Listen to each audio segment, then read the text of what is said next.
Hi, everybody. I wanted to introduce our next assignment, which is landscapes. Um, and I think this is good since we have to separate from people. But this will allow you, this is going to be really different than what you did when you had to kind of arrange things for people and figure and, be kind of like a director for the portraits. Here, you don't have to do that. You can go out and look for your subject. So, landscapes have been around for a very long time, and starting back with the Civil War. This was um, during the Civil War, the camera was finally kind of coming out of the studio. It was the first time that we start to see landscapes. And there was a bunch of photographers hired by the government to photograph the Civil War. And the lenses were not fast enough to show the actual battles, like the hand to hand combat, but they could record the fallen soldiers left on the field, like this image. Um, and afterwards, Timothy O'Sullivan, who I'm showing you here, who worked for the government, he stayed with the government, and the government sent him west. And his job was to photograph the topography of the Western landscape, the Western states, but so he did that. His compositions, not necessarily the strongest. The time of day that he photographed, not really the most dynamic. If you look at this image, the light is very flat. Um, but why he's important is because, when you work for the government owns your images. And it was who saw these photographs um, that you know really what is the reason why Timothy O'Sullivan is so famous. Here's another piece he did. And somewhere in here there is a person standing. I can't see it right now. It's somewhere over here. He would often put a human or something like that to talk about scale. But again, this is a beautiful kind of rough landscape. And it was Ansel Adams' discovery of Timothy O'Sullivan's work, um, why Timothy has become so famous. Because Ansel Adams fell in love with the grand American landscape. And he figured that out when he was looking at Timothy O'Sullivan's grand landscapes. The difference between the two men is that Ansel, um, you know, took into consideration Mother Nature. He waited for the weather to be right. He wanted to show, storms coming in, storms going out, various cloud formations, things like that, to emphasize the grand, beautiful American landscape. So when we're studying Ansel Adams, who is probably the epitome, the grandfather of landscape photography, you have to consider that he is not interested in man at all. Man's impact on land. That's not what these are about. These are about the way the earth was formed in America. And then also taking into consideration the drama that you get when you pay attention to the weather. And so when you look at these, you have to consider he would often go camping and wait days for the weather to come in or to leave. He is not stopping at scenic overpasses and just taking a picture. He's, really had rigged up his car. He had an SUV type car and put a platform on top of it. I think I have a picture coming up, but so this image that I showed you way back in the beginning of the semester, right? We're looking at, a few miles here, several miles. And, look at those dark clouds just right above the mountains, just really, really beautiful, beautiful. This one, I love to show this because so often, I think a lot of you guys, a lot of people get stuck shooting horizontally, right in that landscape mode. But here, the verticalness of this, really kind of makes the sky not just more important, but it still makes the land look huge, right? I mean, it's just really, really lovely. So, just because you're shooting landscapes, you do not have to shoot them horizontally. Remember that. You can shoot them vertically. Really beautiful tones in this too. This is one of the most famous Ansel Adams pictures. If you look at this, it's called Moonrise over Hernandez. Um, it could be Hernandez Valley or something like that. But the sun is setting behind us, and you can see the sun is just illuminating this graveyard right here that's kind of right in front of these houses and buildings. And the moon is coming up, the sky is very dark. Um, and this picture, this was one of the first pictures to ever sell for over $100,000.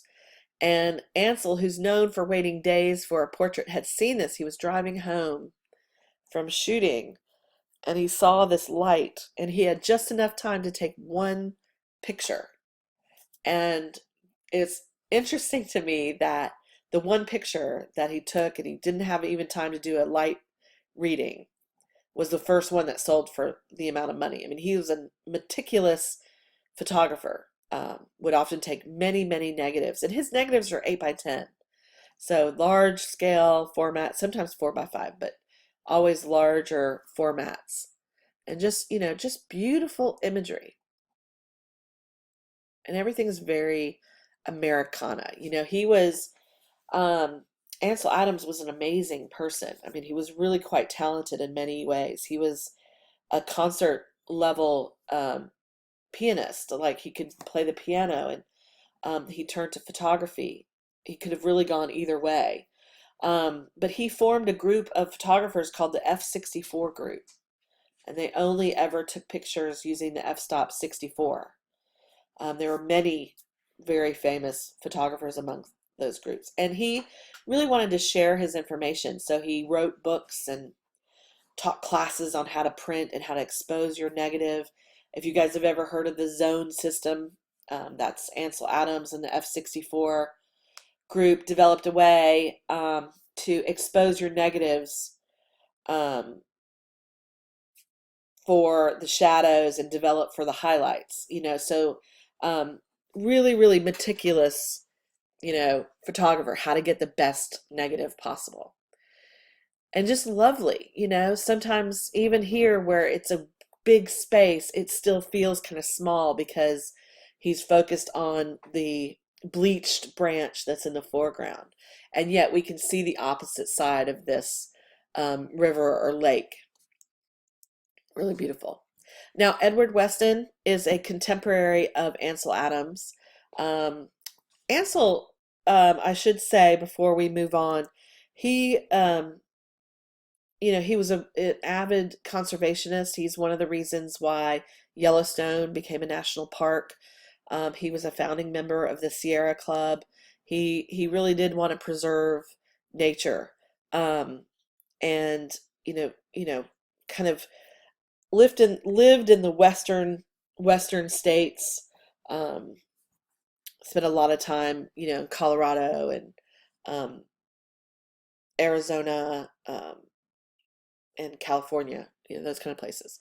Edward Weston was a contemporary of Ansel Adams. He was a member of the F64 group, and he lived in California and kind of would travel up and down the western coast, even into Mexico, photographing landscapes. Now, his approach to landscapes is very different than Ansel Adams in that he was really interested in the surface character, the texture, and other formal elements: line, shape, tone, texture, value, space, and would concentrate on light and, photograph sand dunes and things like that and allow shapes to kind of come out of, um, you know, the landscape.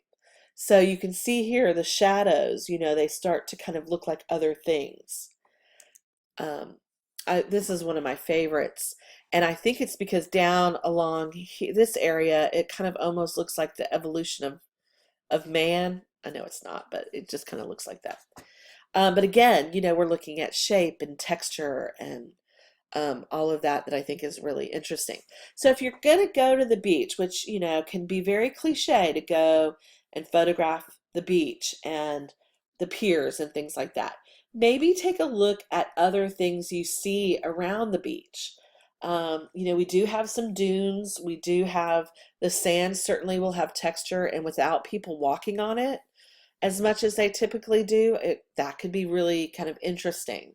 Um, just don't go for the obvious when you're down at the beach. If you can even get to the beach, because I understand it's closed. So here's another one. Again, all about the texture. Here, this beach is more rocky, right?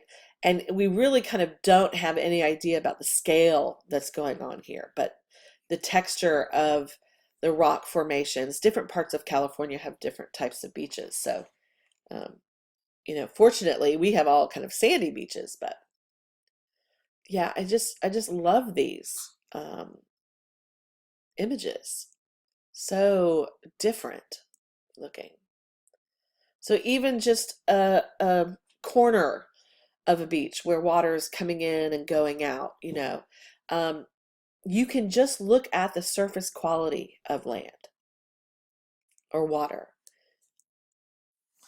Minor White is another F64 group photographer. These are all early 20th century photographers who became kind of the main players.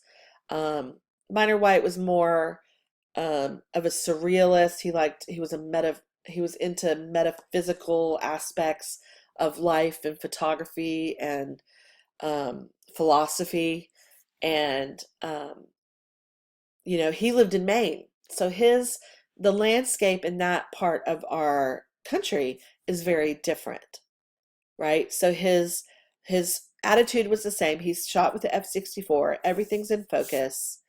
Um, but he would kind of approach things from different. So this is kind of an aerial view of the coast.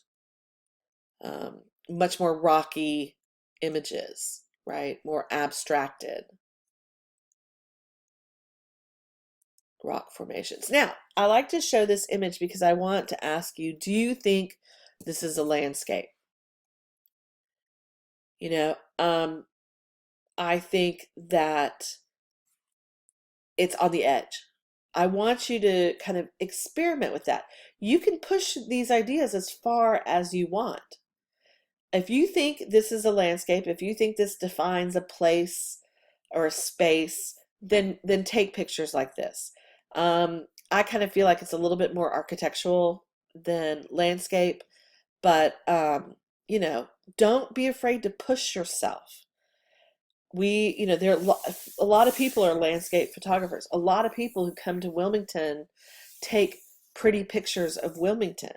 So how are you, someone who is studying and living here, going to take different pictures of Wilmington that every tourist who comes here doesn't already take? Right? Challenge yourself, push yourself. You can do the figure in a landscape if you want. Wynn Bullock often did that, and this one people have kind of an interesting reaction to because that is a child nude in the land, and people kind of think horrible, like murder kind of things. That's not really what he's going for, but there is definitely that kind of association could be made. Now, of course, you don't have to do the nude in the landscape because actually that's illegal. Um, but you can put people in the landscape if you want. He would use his family as subject matter, and they are quite beautiful. But you really the landscape should be the main thing here. But you can put a person there if you would like, or if you're photographing a place and there happen to be people, absolutely, go for it. This again, is this a landscape, or is it more about the building and the person? Okay, so these are people who have studied, Ansel Adams, Minor White, and Edward Weston, and they're saying, you know what? I love your landscapes, but there is no such thing as, man not being involved in the land. So Robert Adams, no relationship to Ansel Adams, was working in Denver and the Western area, um, about 1960s or so. And he's showing man's impact on the land, what we're doing to this beautiful landscape and how we're building on it, how we're abusing it, maybe even. So you have the grand landscape. That's one way to apply, to photograph this. The other one is a more political one. What are we as humans doing to our landscape? Literally, we're cutting into it. We're building on it. Are we wrecking it? No, we have to live, right? People have to have houses to live in. But, what good are we doing? And he's kind of showing us this middle of the day light, ugly kind of lighting, and we're scarring. We are building, and look at this neighborhood. No trees, no trees. This is right outside Denver. He's just showing us that, yeah, we're not making it necessarily more beautiful all the time. I mean, look at this neighborhood. Kid riding his bike. There's no grass anywhere. There's no trees anywhere. Obviously, this is showing the right now. We go back and take the same picture. Hopefully, there's grass and trees and things like that.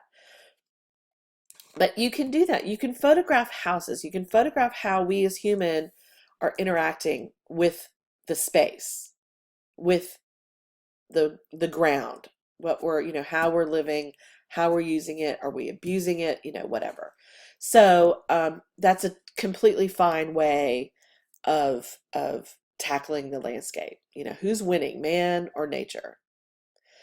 Now Keith Sharp likes to do a little fun things, so he creates costumes and then puts the people in costumes and then that in the land. They're kind of whimsical, but certainly a unique approach to the landscape. You can have fun with this. Literally, if you're a tree hugger, hug a tree. Frederick Summer lives, sorry, in Arizona, and he goes hiking amongst the mountains and hills around his house, and he fills the frame with texture, right? Texture, texture everywhere. Just beautiful. Almost abstract in a way.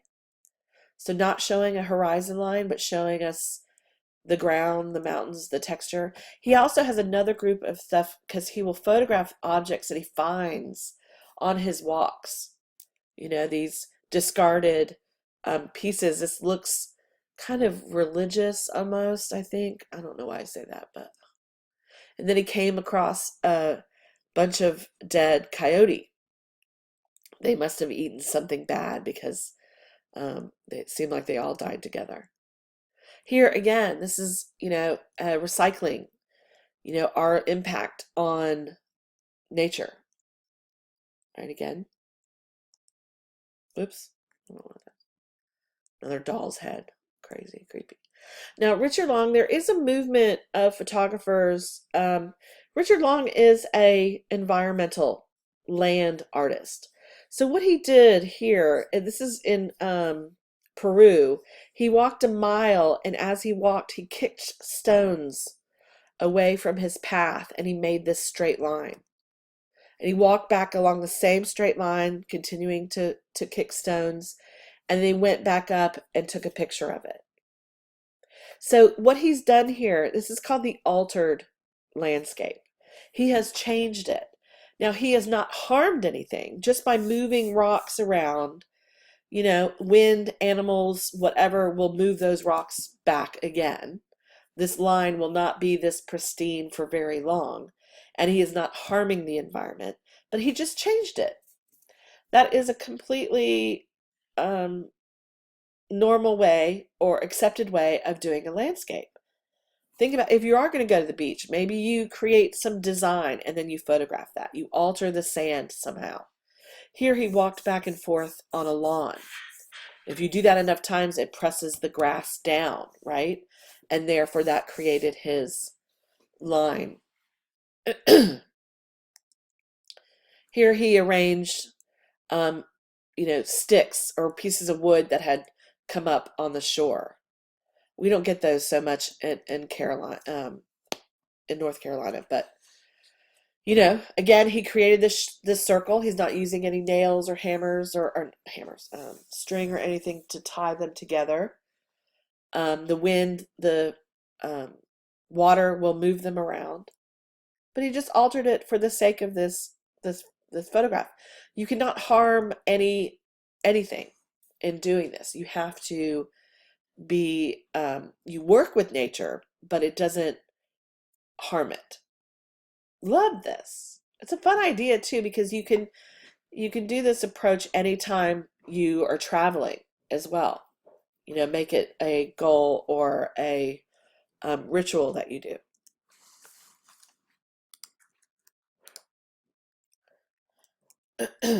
Whoops. Okay. So, Andy Goldsworthy, he's actually a sculptor, a land artist, like Richard Long, but more of a sculptor, and he just uses photography as a way to record the work he's done. And these, you guys, are amazing. If you want to Google some amazing things on YouTube, there's a lot of videos of Andy Goldsworthy working, and he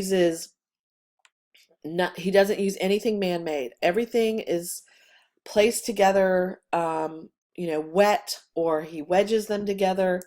And he does these repeating of shapes. So he will look around an area for material, and then he'll create this shape on the trunk. Um, and no glue, no rope, no staples, no anything. It's just by placing them together, he creates these altered landscapes. Again, he'll leave them there. Mother Nature, wind, animals, whatever, will move them around. Um, and it's just about arranging the things he finds in a location. He's really kind of a very sought after artist. Now he does do some repeated shapes in the sand. And then, he's done some commissioned pieces for people as well, on their property. Here's a fence fence, yeah. What is it? Oh my God, have a brain blank. But there's no mortar, there's no anything. It's just the activity of stacking the rocks, kind of in a ancient kind of form. And then he'll do things like this, brilliant. But they're left there. He does not take them anywhere. He photographs them to document that he's done this, and then that's it. He leaves it to nature. This is Kenneth Josephson, who does these kind of picture within a picture ideas of, um, you know, his ideal woman in the water, um, things like that. This kind of tongue in cheek. But I think the reason I show this is because this is, he's the first one to do something like this. What would you do? And you could take a picture of something and put it in where something used to be, or where you could visualize it being, or line something up just so. You can see this castle, it's wintertime. The sculptures are covered with these weird little cases to prevent them from being damaged. Um, but this is the postcard he's showing us is springtime when everything is really beautiful and uncovered and things like that.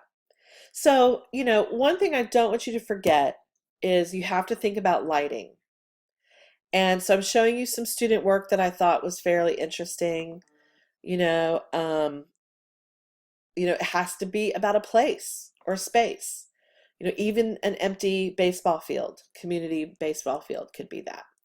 I usually do this over spring break, and this was when I was teaching at James Madison in Virginia. One person went out to California, and this is very LA, right? The Rolls Royce, the palm trees. Um, some if you've grown up in Wilmington, you may have different places to photograph than if this is your first semester here. So you can show us the good, the bad, the ugly of Wilmington, or something iconic. Just be careful. I mean, like so many people photograph those damn bridges and piers and stuff. If you're going to do that, you really have to think about a creative way of shooting them, thinking about a different time of day, make it, more interesting. Let me ask you this. Is this image a landscape? I mean, it's a sky. Why can't it? It could be a skyscape. It could be a cityscape. Those are all scapes, or all those scapes are about land and place, right? Show us the stuff the bad stuff we're doing to our earth. This was, like I said, when I worked at James Madison, I did the assignment over spring break. And this was a student who didn't go anywhere that spring break. So she created this panoramic of where she wanted to be versus where she is. We kind of have that going on right now with the coronavirus, right? Like, um, I don't know. I'm hoping that you can still get out there and shoot, but if not, you can work this into part of your image, maybe. This one. This is some kind of computer board, and it was turned in for a landscape. It looks like a landscape, like an aerial industry park landscape. I mean, absolutely, but it's not. But this is creative. This is interesting. This is pushing the ideas. I do not mind this at all, right? Think vertically, beautiful clouds. It's not so great today. Hopefully the weather will change in a couple days and we'll have some really nice looking shots. This will give you the opportunity to get in the car maybe and go for a little drive out into the various little towns and country stores around, see what you can find out. And even if you're limited to staying in your backyard, maybe you can take some pictures around your house. I do that quite a bit. So yeah, I think this could be really interesting. Landscape? Why not? Why not? This again, topographical, man versus nature. Nature is going to eventually take over anything man-made. It will win out.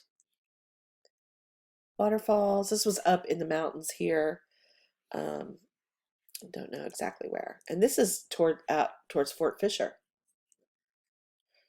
So that's your project. I'm going to give you a couple weeks to do it. And then I will have a place in discussion board where you can load your images, or you can email me directly.